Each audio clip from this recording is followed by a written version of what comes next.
What's up, everybody? Ron Placone here, reporting for Status Coup. And as of the recording of this, we are in Chicago, Illinois. The event is about to begin here at the UAW Hall. We'll, of course, be going live for you. But right now, I'm here with the UAW president, Chris Penna. Chris, how you feeling so far?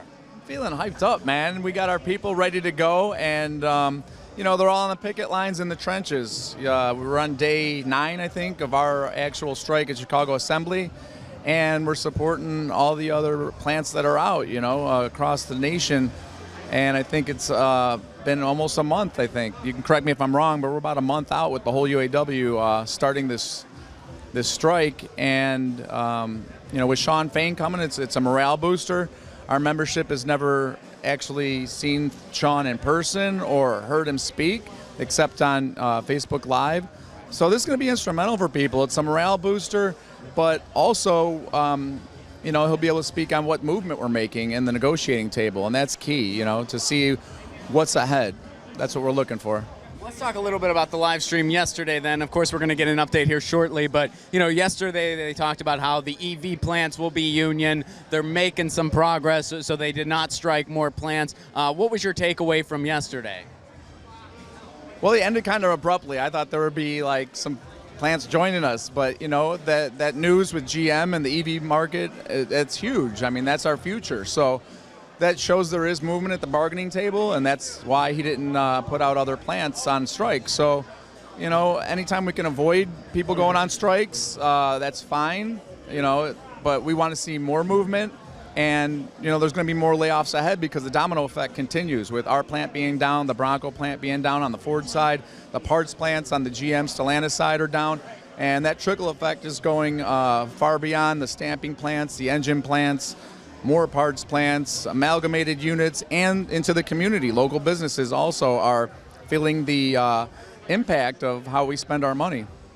So since you brought that up, one of our members emailed us, I think it was 2 days ago, and they told us that they are a UAW worker, and they said that because, you know, the powers that be are trying to cut corners and they're trying to do this, they're letting the lines go understaffed and they're overworking the employees because of it. Have you experienced anything like that?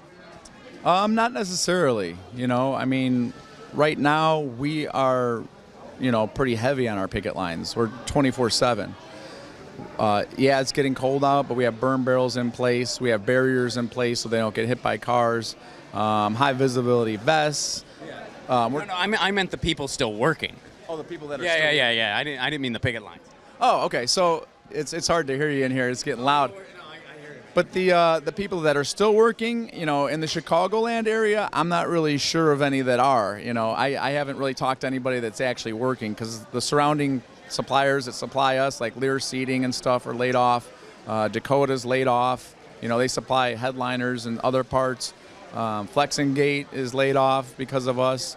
TDM, Troy Design Manufacturing, they upfit our police units. They're laid off. Our janitorial services are on strike. So I don't really talk to anybody that's working. So in your wheelhouse, it is shut down. Yeah, okay. All right. We're taking over the streets corner by corner, and we're shutting down the streets with our pickets and all our people that flood the area. When we have dignitaries like Senator Durbin or Congresswoman Robin Kelly come, that just adds more attention to the picket line and adds more confusion for the police because, you know, they can't control the caravans we bring to these sites. And in turn, we shut down, you know, all the adjoining streets around our Ford facility. How do you feel public support has been for this strike? What have you seen from the Chicago community and you know, politicians and stuff like that? So it's been great. I mean, the Chicago politicians are definitely behind us. Local businesses have been behind us, but we have some that aren't. So we're compiling a list, and we're putting it on our social media pages of businesses that support us and businesses that don't, and that goes from food suppliers and trucking companies alike. You know, the auto industry has its tentacles far into everything, and the Teamsters have been a great support on, you know, stopping delivering our vehicles, but there's a lot of scab trucking companies that we're dealing with, and we're compiling that list, and we're putting that out on social media of, you know, who supports us and who don't, and the consumers can decide where they want to spend their money. Dare I say, the North will remember.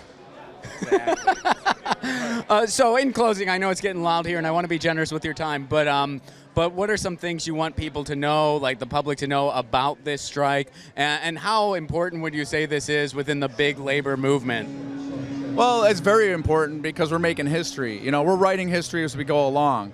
In the 60s, you had Martin Luther King and Walter Reuther walking side by side in the streets of Detroit. MLK wrote the I Had a Dream speech in Solidarity House, you know, so the UAW is about peaceful protests, and that's what we're dealing with right here in Chicago. We're doing peaceful protests. We're using our amendment rights to hear our voices and making sure that, you know, not only the company and the 1% of the billionaires that hear our voice, but also the local community. We're fighting for the American dream here, and we're on the front lines of that. We want to secure a future for our families. We want a living wage. We don't want Ford to be a part-time job anymore. We want it to be back to a career. We've been building cars here in Chicago on the south side for over 100 years. We want to get back to work and continue another 100 years, whether we're building EVs or, you know, we're already doing hybrid vehicles or whatever brings our way. I mean, we're adaptable people. We're adaptable working class. We could build anything. Just give us the tools and we'll succeed, and we'll make, you know, companies billions of dollars. But instead of Ford pissing away billions of dollars in these negotiations and profits right now, why don't they just invest in the working class? That's all they need to do. Invest in the working class. You want to, you know, invest back into these EV battery plants using our government subsidies, which is our tax dollars. Why can't they just invest in the people that are making the billion-dollar profits? It sounds easy, but, you know, here we are. And here they are. I mean, they did not uphold a promise that they made to the workers. I mean, you know, they made you guys a promise and hey, times are tough, so you guys sacrifice a little bit. We're going to make it right. Well, gee, they never made it right. They never made it right. In the recession, there was a false promise that when times were good, we would get back the cost of living allowance. So we had to file this equity of sacrifice grievance. And then, of course, everyone knows what happened. Equity of sacrifice grievance lost because nothing was in writing. And that's business. And the leadership at the time dropped the ball, and here we are, demanding that we get that cost of living allowance and wage increases and a pension, and we want it in writing this time, all of it. Well, thank you so much for your time. I know it's getting loud in here, but, you know, best wishes. Solidarity, my man.